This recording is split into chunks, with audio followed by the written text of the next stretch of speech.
saya Ida Imade Suciwindari, NIM P07124121014 dari Prodi Sarjana Terapan Kebidanan kelas A. Di sini saya akan menjelaskan tentang perkembangan sel, pembentukan sel darah, dan sirkulasi darah. Yang pertama, saya akan menjelaskan mengenai proses pembentukan sel atau hematopoiesis seperti gambar berikut, atau yang lebih besarnya seperti ini. Hematopoiesis biasa juga dikenal sebagai hem yaitu darah dan poiesis yaitu pembentukan. Jadi, hematopoiesis yaitu proses pembentukan sel darah secara keseluruhan yang meliputi pembentukan eritrosit, leukosit, dan trombosit. Hematopoiesis menyebabkan sel-sel progenitor yang berada di sumsum tulang belakang mengalami diferensiasi menjadi sel-sel darah yang matur dan memiliki fungsi biologis yang spesifik.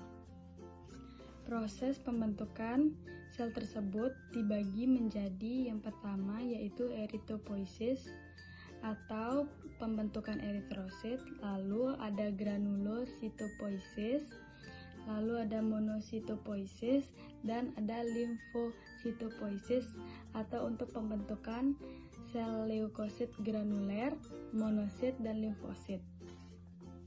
Seluruh sel-sel darah berasal dari sel punca hematopoietik atau stem cell yang bersifat pluripoten, atau pluripoten itu bisa diartikan sebagai bisa berdiferensiasi yang menghasilkan dua jenis sel induk progenitor, yaitu memiliki potensi terbatas hanya akan berdiferensiasi menjadi sel tertentu atau kita kenal sebagai myeloid, dan lymphoid stem cell yaitu bisa disebut sebagai common myeloid progenitor dan common lymphoid progenitor.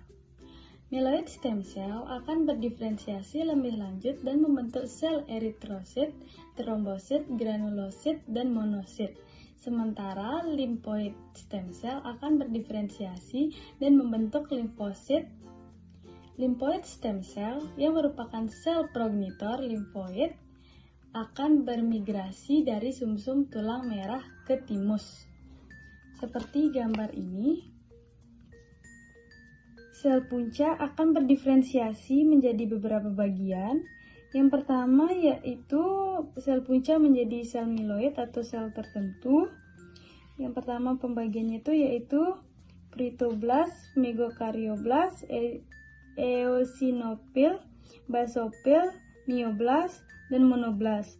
Sementara sel punca limfoid akan terdiferensiasi menjadi T limfoblas, B limfoblas, dan NK limfoblas. Lalu proitoblas akan memiliki hasil diferensiasi akhir yaitu eritrosit atau kita sering sebut sebagai sel darah merah.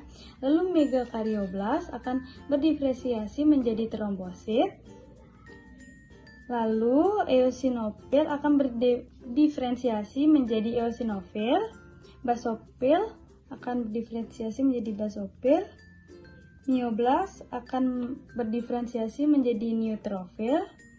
Lalu sel punca limfoid yang pertama yaitu T limfoblas akan berdiferensiasi menjadi limfoblas T yaitu sel T. Lalu B limfoblas akan berdiferensiasi menjadi limfoblas B atau sel B. Yang terakhir NK limfoblas yaitu akan berdiferensiasi menjadi sel NK. Lalu hasil akhirnya yaitu makrofag dan sel plasma. Lalu selanjutnya di sini saya akan menjelaskan anatomi fungsi dari sel darah. Yang pertama, di sini ada sumsum tulang. Sumsum tulang yang di dalamnya yaitu ada sumsum tulang merah atau sering kita sebut sebagai maro. Maro ini terdapat 3 bagian, yaitu red blood cell atau sel darah merah, white blood cell atau sel darah putih, dan platelets sering kita sebut sebagai trombosit atau keping darah.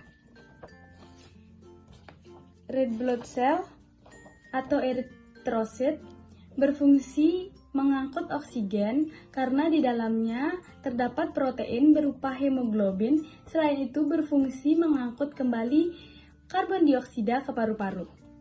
Lalu white blood cell atau sel darah putih yang bagian pertama yaitu limfosit, bagian dari sel darah putih yang diproduksi oleh sumsum tulang belakang yang berfungsi sebagai sistem imunitas tubuh untuk mengurangi bakteri, virus, racun agar tidak mudah terserang penyakit. Lalu yang kedua ada monosit, yaitu melawan beberapa infeksi, menyingkirkan sel atau jaringan masuk serta meningkatkan sistem kekebalan tubuh. Lalu yang ketiga yaitu eosinofil. Eosinofil itu berfungsi sebagai melawan parasit atau bakteri yang lebih besar. Lalu ada basofil. Basofil itu berfungsi untuk menghasilkan peradangan untuk melawan infeksi ketika kita sedang mengalami alergi. Yang terakhir yaitu neurofil yang berfungsi untuk melawan infeksi agar tubuh tidak mudah sakit, tidak mudah lemah. Lalu ada platelets atau yang sering kita sebut sebagai trombosit, yaitu untuk membantu proses pembekuan darah. Lalu selanjutnya saya akan menjelaskan tempat pembentukannya sel darah terjadi di mana. Yang pertama, hematopoiesis terjadi pertama kali pada yolk sac atau kantung ketuban, lalu berlanjut terjadi pada liver, limpa, timus, dan nodus limfatikus ketika sudah menjadi janin. Selanjutnya, proses hematopoiesis terjadi pada sumsum merah pada tulang atau sumsum merah sering kita sebut sebagai bone marrow sebelum kelahiran janin dan berlanjut setelah proses kelahiran hingga sepanjang hidup. Seperti pada gambar ini. Pada bulan pertama dan ketiga pada masa sebelum kelahiran atau saat hamil, sel darah terbentuk pada yolk sac atau kantung ketuban, liver, lalu dan limpa. Pada bulan keempat dan ke-9, proses pembentukannya terjadi di bone marrow atau sumsum tulang. Lalu setelah itu pada umur 10 tahun hingga 70 tahun terjadi atau postnatal itu setelah melahirkan terjadi di vertebra atau tulang belakang, sumsum tulang belakang, dan pelvis, tulang panggul. Lalu ada sternum, tulang dada tengah, tulang ribs atau tulang rusuk, femurs atau tulang paha, dan yang terakhir ada tibia atau tulang betis.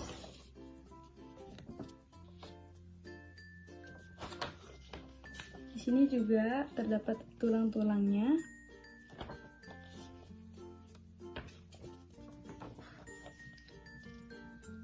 Lalu selanjutnya di sini saya akan menjelaskan tentang sistem peredaran darah pada janin, bayi, dan dewasa. Pertama pada janin. Pada janin, sistem peredaran darah yang pertama dimulai dari plasenta. Plasenta akan mengedarkan darah masuk melalui saluran umbilikalis menuju umbilikus, lalu masuk ke vena cava inferior dengan saluran yaitu ductus venosus, lalu masuk ke hati, saluran pada hati yang disebut sebagai saluran vena porta. Pada hati, darah akan masuk ke atrium kanan dan sebagian masuk ke atrium kiri. Darah yang masuk dari atrium kanan akan dialirkan ke ventrikel kanan. Darah yang masuk dari atrium kiri akan diedarkan juga ke ventrikel kiri. Selanjutnya, pada atrium kanan dan ventrikel kanan, darah akan diedarkan menuju paru-paru dan sebagiannya menuju ke seluruh tubuh atau aorta yang melalui saluran yaitu ductus arteriosus. Selanjutnya, setelah melewati saluran tersebut akan kembali menuju ke plasenta dengan saluran yaitu saluran arteri hipogastrika. Perbedaan sistem peredaran darah pada janin dengan bayi dan dewasa dibedakan, yaitu pada foramen oval. Di sini ketika masih dalam kandungan, yaitu janin,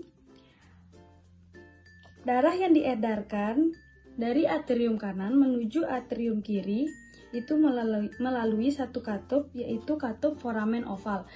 Tetapi ketika sudah menjadi bayi dan dewasa, katup tersebut akan tertutup melalui tangisan bayi, sehingga bayi yang baru lahir diwajibkan untuk menangis agar sistem peredaran darahnya lancar. Lalu yang merupakan perbedaan lagi dari peredaran darah pada janin dan orang dewasa, yaitu peredaran darah janin berbeda dengan orang dewasa. Dikarenakan pada janin organ vital untuk metabolisme masih belum berfungsi. Organ tersebut yaitu paru-paru dan alat yang seluruhnya digantikan oleh plasenta. Dalam sirkulasi darah janin ini diperlukan beberapa faktor untuk berlangsungnya sirkulasi darah pada janin. Di antaranya katup foramen oval, lalu ductus arteriosus bothali, lalu ductus venosus arantii, dan vena umbilicalis, dan yang terakhir yaitu arteri umbilicalis serta plasenta. Selanjutnya di sini saya akan menjelaskan tentang sistem sirkulasi pada orang dewasa. Yang pertama, darah diterima oleh atrium kanan. Darah tersebut kurang akan oksigen, lalu memompa menuju ventrikel kanan, yang di antara atrium kanan dengan ventrikel kanan tersebut terdapat satu katup, yaitu katup triskupit.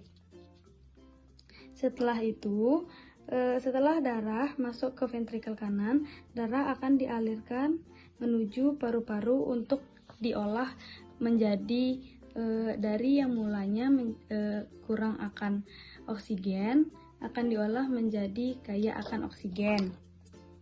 Setelah itu menuju paru-paru. Pada menuju paru-paru tersebut terdapat satu katup. Katup tersebut yaitu katup pulmonal. Setelah selesai diproduksi di paru-paru, darah akan diedarkan kembali ke ventrikel kiri. Setelah di ventrikel kiri, darah tersebut sudah kaya akan oksigen, lalu akan dialirkan menuju seluruh tubuh melalui saluran aorta dengan katup, yaitu katup aorta. Sekian video penjelasan yang dapat saya sampaikan. Apabila ada salah kata dan ucap, mohon dimaafkan. Selamat sore.